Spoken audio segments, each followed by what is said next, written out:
Gurubhyo Namaha, Namo Namaha. Welcome to session 16 of Sanskrit language and Sanskrit grammar. In the last session, we saw the place of articulation and the efforts required within the mouth and the efforts required below the throat. And also we saw Mageshwara Sutrani. The Mageshwara Sutras and their benefits, they are 14 in number. Ayevun, Rilak, Evong, Ayauch, Hayavarat, Lan, and so on. And also we saw the definition of Savarna. In this session, we will see Visarga pronunciation, how in Siksha Shastra it is mentioned how it should be pronounced, how it is traditionally pronounced across the different parts of the country.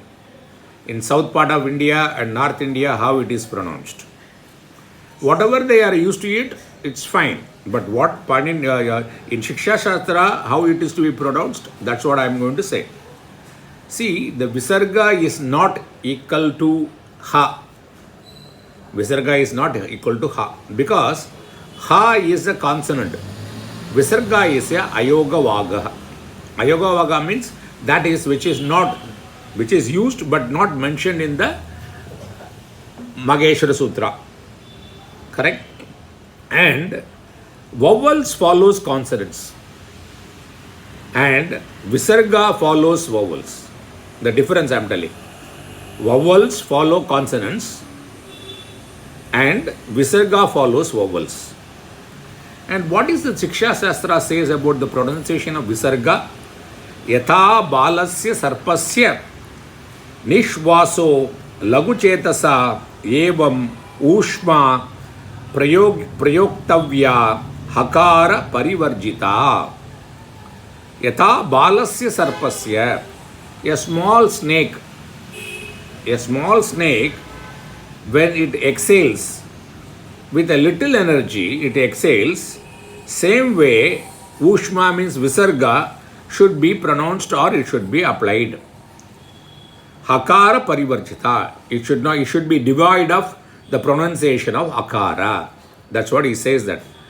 See, in North India, people by and large, they pronounce the Visarga correct. Ramah, Guru, Harih, they do that. But in South India, to be very, very distinct and make it very clear, we say Ramah, Guruhu, Harihi. That sort of a pronunciation is there. So it is both are traditionally is okay. But I thought Siksha Shastra, what it says, I thought of mentioning that. The second one is the Hakara pronunciation. When Hakara comes with consonant, it is called Samyutam Akara. Okay? And when the Hakara is with vowel, it is called Asamyutam Akara. These two Akaras are there. So how do we pronounce these two Akara? Hakara, thereafter a consonant, that is called Samyutam Akara. Hakara, thereafter a vowel, that is called Asamyutam Akara. So how it should be pronounced? If I give an example, you will understand. Brahma. You write Bra, then Ha, Afa, then Ma. Right? But if you go by the letter order, you tend to pronounce it as Brahma. Br, Ich, Ba, Brahma. But if you say, he says that as per this Panini Shiksha Shastra, let us read this Shiksha Shastra. Hakaram Panjamair Yuktam Antastabishcha Samyutam Urasyam Tam Vijaniyat Kantyam Ahuhu Asamyutam. What he says, this Hakara, Samyutam Akara, that is Hakara with a consonant followed by a consonant, when you pronounce it, how it should be pronounced? The pronunciation, the vibration should be felt in the heart. Okay? But if the case of Hakara with a vowel, the vibrations will be felt in the kantam. Normal. How? Akuha Visarjaniyanam Kandaha. There the Hakara is Ich, A followed by a vowel, but if the hakara is followed by a consonant, then the pronunciation should be such a way, the vibration should be felt in the chest. So now let's come back to the example of Brahma. If I pronounce that as Brahma, keep it here, Brahma, then the vibration is in the throat. That is wrong, he says. You should say that Brahma, Brahma. So first you should pronounce Makara, then followed by Hakara. So that's what he says that. See, what happens? The Hakaram Panchamaihi Yuktam. Panchamaihi means the fifth letters in the classical consonants. What are they? Nga, Nya, Na, Na, Ma. Out of this, the Nya, Nya, it doesn't come after Hakara. Very rarely, or it doesn't come at all. They don't come at all. Then you will find only Hakara followed by a Nakara or a Nakara or a Makara. So in this case, he says that it should be pronounced. First, what you should pronounce?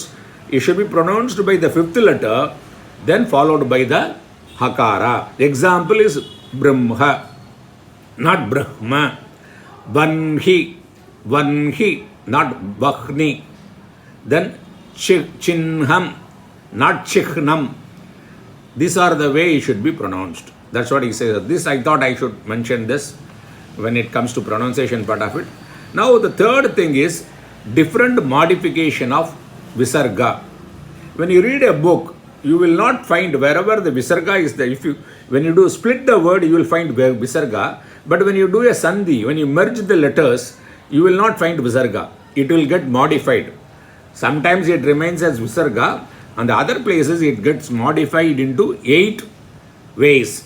8 ways it is modifying. What are they? O, there is again, Panini Shiksha is there.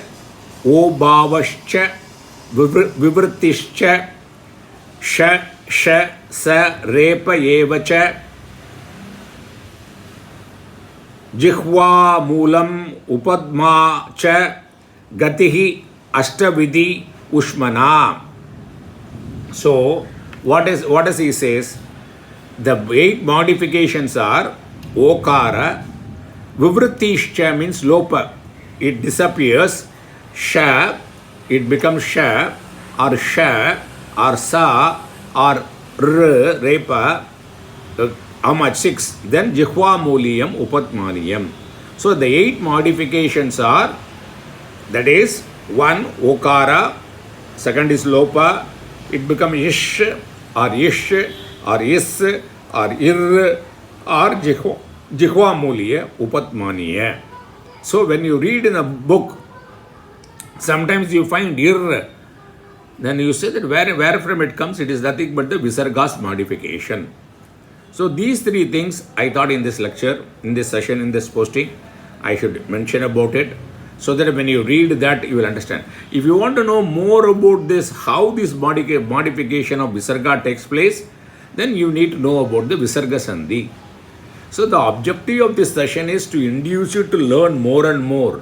So the desire should come to you now that, yes, I wish I can learn, or I would like to, or you will feel that I would like to read Visarga Sandhi. I would like to know more about it. That is the idea of creating the desire in you.